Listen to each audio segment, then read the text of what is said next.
Hi, this is Bob Hatton. This is The Encourager.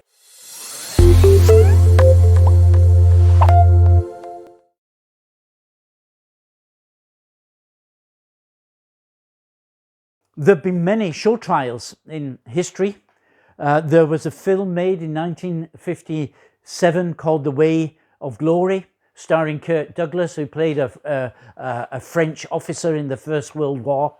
And his regiment had been ordered to make an attack against the enemy, and they just run into the into the barrels of so many guns. Many of them have been shot and killed, and they have to turn back, not because they're cowards, but because they just can't get through. The generals who had worked out this plan, they are very angry, and their reputation is at stake. So they decide they've got to make an example, and they decide that 3 men who survived this attack are going to be executed for cowardice. And 3 are just chosen, and they are going to be sentenced to death. Now, Kirk Douglas, who in civil life is a lawyer, he decides that he's going to defend them. But it's no use whatever he says and whatever he does, and all of his arguments, they're very logical. The court has decided these men are guilty and sentences them to death. It's just a show trial. Or we think maybe about in the 1980s and or the 1970s and the 1980s in the Soviet Union, many dissidents were put on trial, but we knew how the trial was going to end even before the trial really started, and they were sentenced to very long terms of imprisonment. There are many other show trials in history, but none is as shameful as this show trial that they put Jesus to. Jesus went to his disciples who'd all gone to sleep. He had to wake them up and said, "Come on, now my time is come." And the mob from the temple came, led by Judas Iscariot. Judas goes over to Jesus.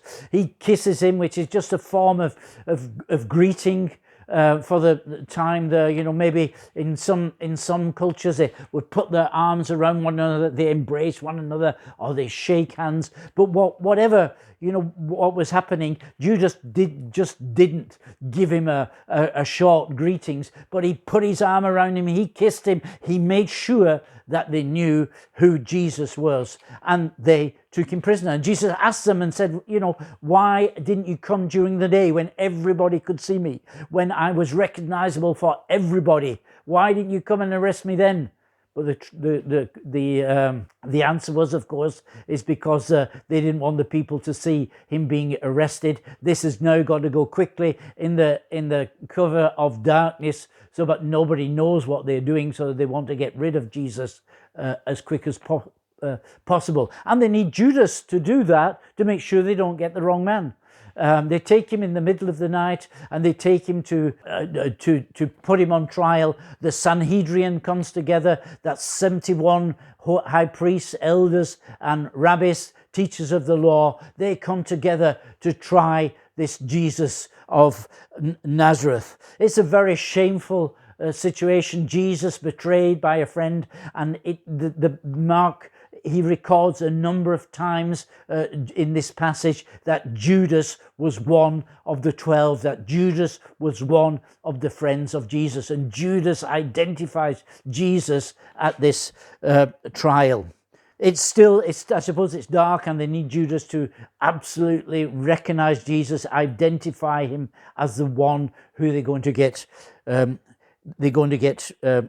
rid of. They come to arrest him, and they come with a cohort of soldiers or temple police. That's a few hundred people come to arrest this carpenter from Galilee.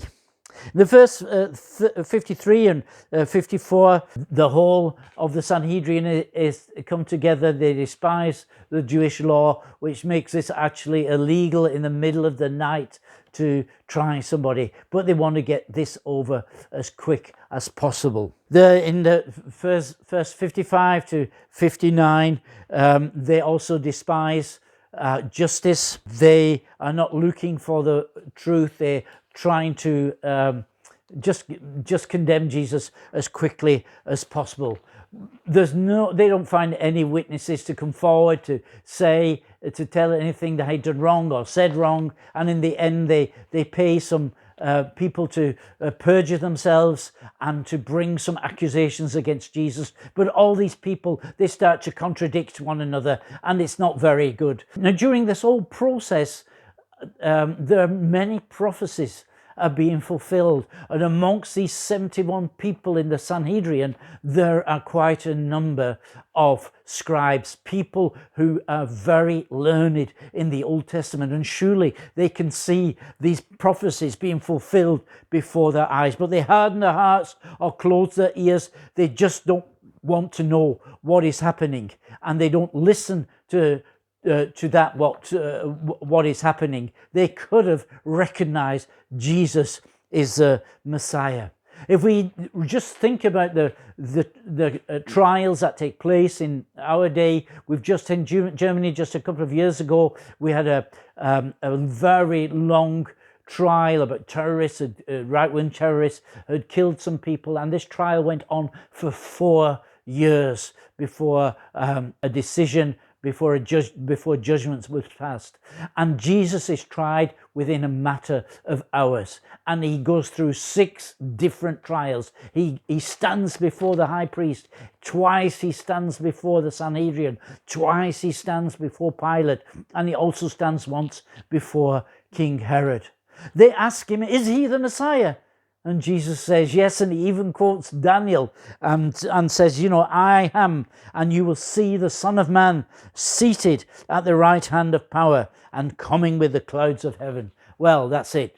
When he's done that, that's obvious. When he's done that, they condemn him. They condemned the Son of God to death. They passed judgment on him. And Mark wants us to know that it wasn't Jesus who was actually standing trial. It was the Sanhedrin. It was the leadership of the Jewish people. They were standing trial. And now what have they done? They have convicted the one who God has sent. They have convicted the anointed one of God, and they hand him over to die. They hand him over to be executed, and they give him to the Gentiles. What a dramatic story. It's not finished yet though, and we'll continue tomorrow. God bless you. I hope you have a good day. You're Bob Hatton, your encourager.